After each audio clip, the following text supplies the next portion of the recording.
விகிதாசார வரி விதிப்பில் வருமானத்துடன் ஒப்பிடுகையில் வரித் தொகை எவ்வாறு மாறுகிறது? இது வருமானத்திற்கு ஏற்ப அதே விகிதத்தில் மாறுபடுகிறது. விகிதாசார வரி முறையில் வருமானம் எவ்வளவு அதிகரித்தாலும் வரி விகிதம் மாறாமல் நிலையாக இருப்பதால் வரித் தொகையும் சீராக அதிகரிக்கிறது. வசதிக்கான நியதியின் ஒரு அம்சம் என்ன?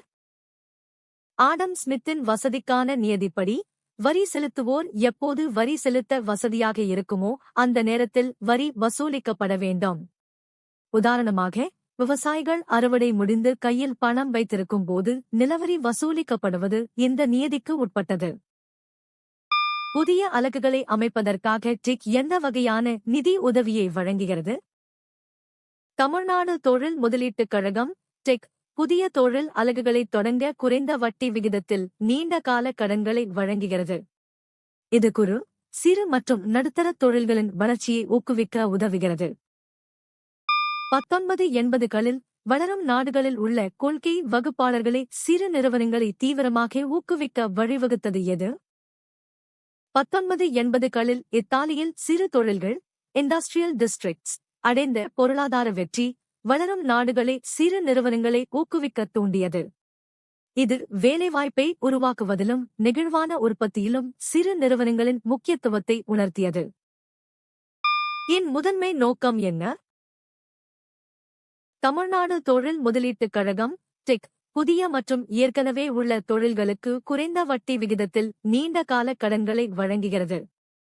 இது குறிப்பாக குறு, சிறு மற்றும் நடுத்தர தொழில்களின் எம்எஸ்எம்இ நிதி தேவைகளை பூர்த்தி செய்து தொழில் வளர்ச்சியை தூண்டுகிறது. இந்தியா சுதந்திரம் அடைந்தபோது அதன் முதன்மை பொருளாதார பண்பு என்னவாக இருந்தது?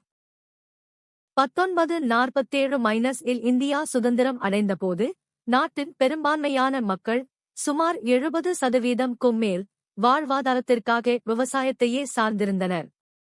அப்போது தொழில்துறை மிகவும் பின்தங்கிய நிலையில் இருந்தது மற்றும் விவசாயமே பொருளாதாரத்தின் முதுகெலும்பாக இருந்தது. அன்பளிப்பு வரி கிஃப்ட் டாக்ஸ் செலுத்தப்படும் தொகையை நிர்ணயிக்கும் முதன்மை காரணி என்ன? அன்பளிப்பின் மதிப்பு. அன்பளிப்பு வரி என்பது ஒரு நபர் பெறும் பரிசின் பண மதிப்பின் அடிப்படையில் கணக்கிடப்படுகிறது. இந்தியாவில் ரூபாய் 50,000 மேல் மதிப்புள்ள பரிசுகளுக்கு இது பொருந்தும். இன் முதன்மை நோக்கம் என்ன? இத்திட்டம் அங்கன்வாடி மற்றும் பள்ளி மாணவர்களுக்கு சத்தான உணவை வழங்கி ஊட்டச்சத்து குறைபாட்டை போக்க தொடங்கப்பட்டது. இது குழந்தைகளின் கல்வி சேர்க்கையை அதிகரிக்கவும் இடைநிற்றலை குறைக்கவும் உதவுகிறது. மத்திய அரசால் நிறுவப்பட்ட நாட்டின் 7 ஏற்றுமதி செயலாக்க மண்டலங்களில் ஒன்று எது? மெட்ராஸ் ஏற்றுமதி செயலாக்க மண்டலம் ஏமிபிஜே என்பது ஏற்றுமதியை ஊக்குவிப்பதற்காக 1984 இல் மத்திய அரசால் சென்னையில் நிறுவப்பட்ட 7 மண்டலங்களில் ஒன்றாகும். இது ஏற்றுமதி சார்ந்த நிறுவனங்களுக்கு வரிச் சலுகைகள் மற்றும் எளிமையான நடைமுறைகளை வழங்குகிறது.